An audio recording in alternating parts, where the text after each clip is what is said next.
Ayat Al-Quran yang menjelaskan tentang tujuan Allah Subhanahu wa Ta'ala dalam menciptakan jin dan manusia terdapat dalam surat Al-Quran Surah As-Sariyat ayat 56.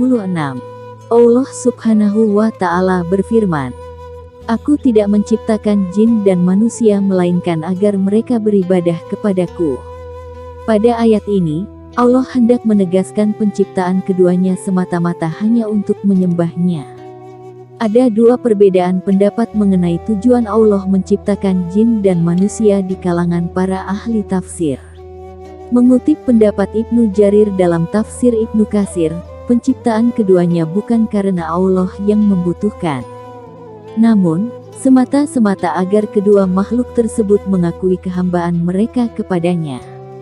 Sementara itu, menurut Ibnu Juraij, makna yang dimaksud dalam ayat Al-Quran di atas adalah tujuan penciptaan jin dan manusia tersebut dimaksudkan agar kedua makhluk Allah dapat mengenalnya, agar mereka mengakui kehambaan mereka kepadaku, baik dengan sukarela maupun terpaksa.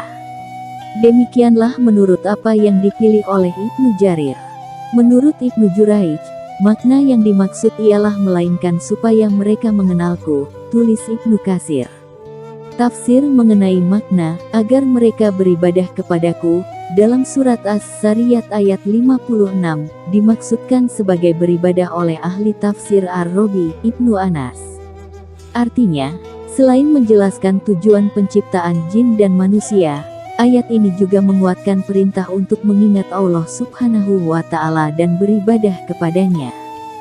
Sebab itu, setiap makhluk Allah Subhanahu wa Ta'ala baik jin atau manusia sudah sepatutnya tunduk kepada peraturannya dan merendahkan diri di hadapannya.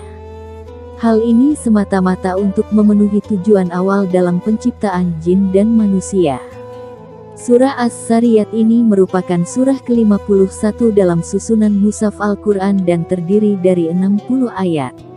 Selain membicarakan tujuan Allah menciptakan jin dan manusia, surah ini juga mengandung sumpah dengan 5 persoalan yang diakhiri dengan pernyataan bahwa janji ilahi itu pasti terlaksana.